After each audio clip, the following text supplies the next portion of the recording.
Will Howard has been named the starting quarterback for Ohio State. Let's talk about it.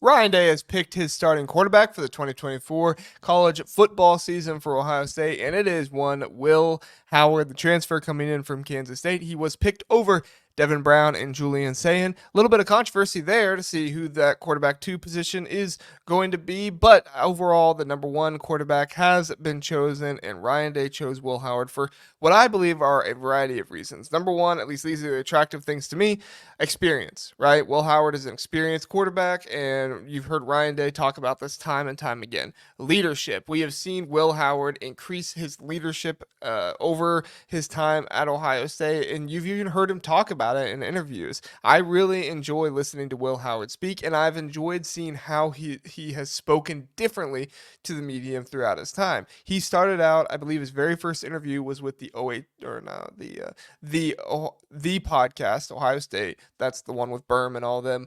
I believe that was his very first interview, and he seemed nervous. He seemed like he was kind of trying to still find his footing in Columbus, and now you hear him in an interview. You hear him do media. The guy sits up straight. He's confident. He talks with a deep voice, and he's really ready to answer every single question that comes his way. And so as he's been at Ohio State longer, he's been leading more. I also enjoy that when I was talking to somebody about their time at one of the Ohio State camps back when the fans could go. What was those first 4 camps? Will Howard was out there signing autographs for most of the time each day after camp. And some guys, it's like, yeah, this is all about me. Yeah.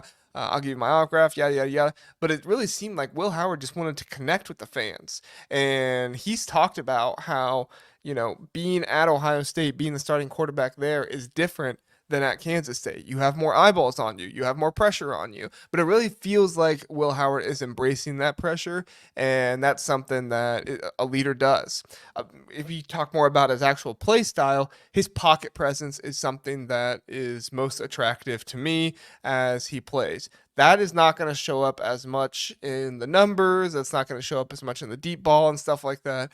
But his willingness to move around in the pocket and not go scared. I mean, there were times last year where Kyle McCord, and I'm not trying to bag on the kid. I'm just saying, like, if you compare the two, there were times last year when Kyle McCord, nobody would even be around him, and he was still throwing off his back foot, or he was still throwing, and like protecting his back when he threw. And so it was like, obviously his accuracy was going to be affected by that, and sometimes he threw things too early, sometimes he threw things into double coverage if he didn't see the zone, because he was just so quick to get the ball out, because he was afraid of the rush and if he was going to get hit, those kind of things. So with Will Howard, you don't see that. We haven't seen it in the spring game. We haven't seen it in the practices.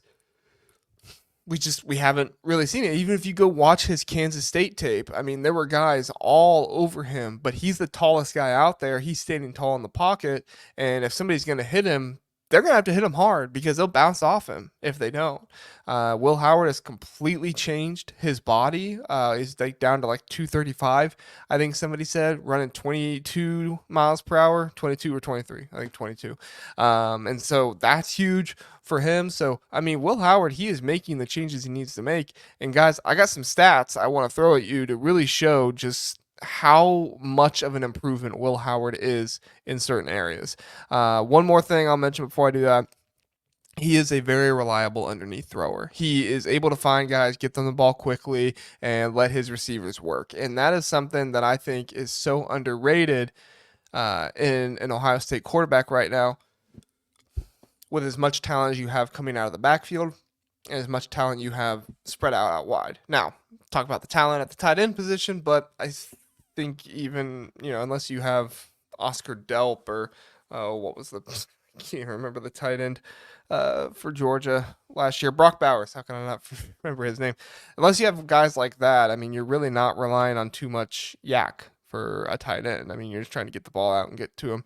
But obviously, if Will Howard gets it to Emeka Egbuka, Jeremiah Smith, Quinshon Judkins, Trevion Henderson underneath, they're going to be able to have enough room to scoot and try to get themselves some extra yards, a lot of yards after the catch, which is very appealing to me. All right, so I went through and did the splits for Will Howard when Kansas State was in the red zone. He was 35 for 60, 58.3%. And you're saying, JR, that's not very impressive. All right, hold on. Let's not worry about yards. They're in the red zone. It's not that important. 17 passing touchdowns, 8 rushing touchdowns. Combined, that is more than he had total passing touchdowns on the year. Now, obviously, 17 is in that, but still, 25 total touchdowns Will Howard was responsible for in the red zone. It's pretty crazy. 0 interceptions. He did not throw a single interception in 2023. Sorry, guys. He did not throw a single interception in the red zone in 2023 and only 1 sack. That is some high quality red zone numbers. And that is really, really, really impressive to me. Not only in that, but goal to go. 13 of 21, 61.9%. So his completion percentage actually went up. 9 passing touchdowns, 7 rushing touchdowns, 0 interceptions, 1 sack. That is fantastic. You're getting 16 touchdowns and goal to go, almost an equal split of passing and rushing. The guy is a complete.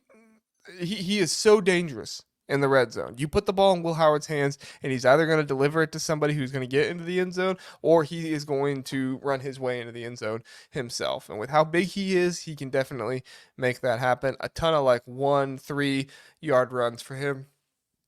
Just go back and watch the games, guys. He does an excellent job in the red zone, and that is one of the things that Ohio State needed most last year. They needed a quarterback who was willing to stand tall in the pocket, and they needed a quarterback who could help them in the red zone. Those are two of Will Howard's biggest strengths, and Ohio State now has them. So if everything else is equal to Kyle McCord, which is what all the rival fans want to say, oh, it's just another Kyle McCord.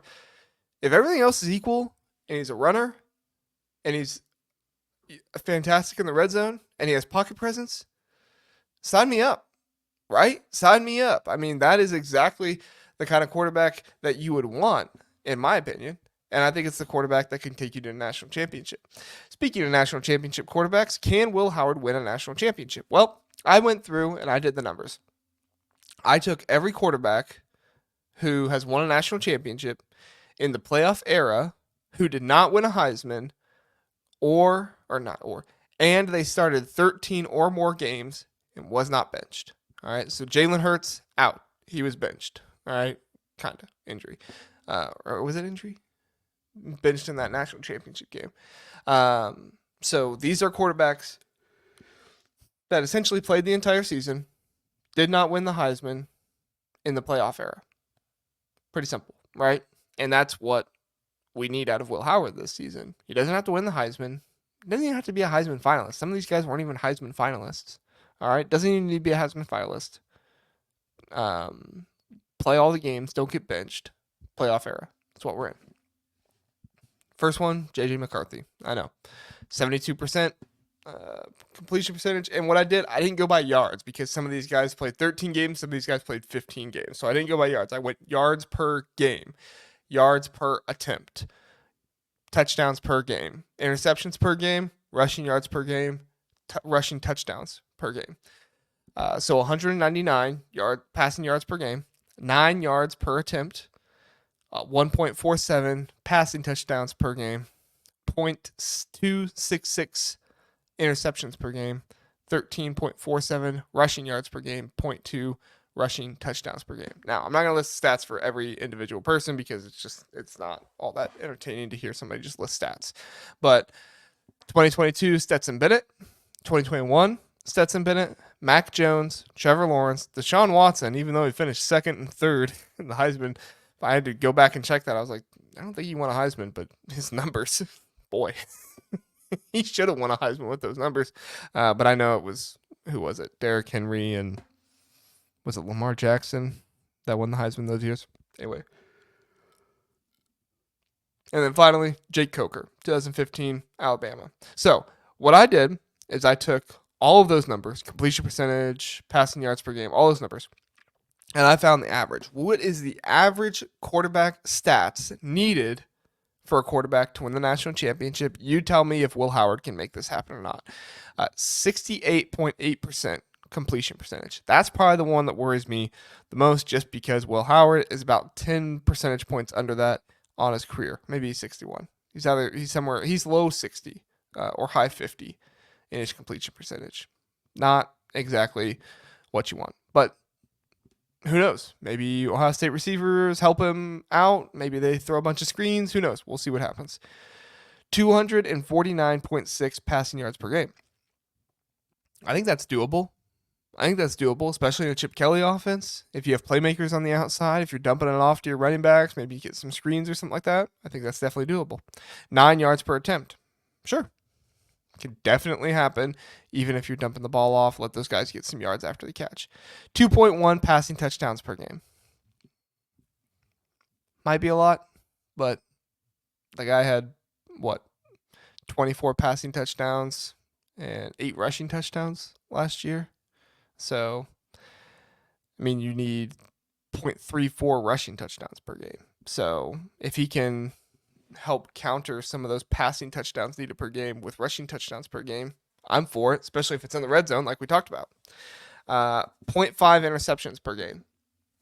I think Will Howard can do that, especially if he's in an offense where it's Chip Kelly's offense. He's been coached well. He has Coach Kelly in his head. Could work out. 15.6 rushing yards per game. Easy. He'll get that. Easy. So, I mean, if I look at all of these stats here, 68.8% completion percentage, 249.6 passing yards per game, 9 yards per attempt, 2.1 passing touchdowns per game, 0.5 interceptions per game, 15.6 rushing yards per game, and 0.34 rushing touchdowns per game. I definitely think Will Howard can do this. I think Will Howard is in a awesome situation for himself where he's going to be able to help Ohio State significantly in the red zone, an issue that they've had for a while now. He's going to have the pocket presence to be able to deliver the guys the ball.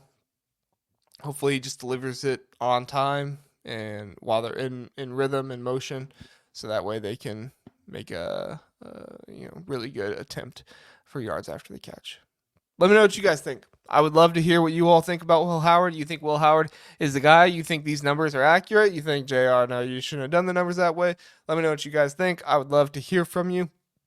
And tell me, what do you think about Will Howard as a starting quarterback? Do you wish it was Devin Brown? You wish it was Julian Sayin? What are your thoughts there? How do you think he's going to perform? Just let me know, guys. I love to go through the comments and try to respond to each and every one of you. So, just let me know. Thanks, everybody. I appreciate it.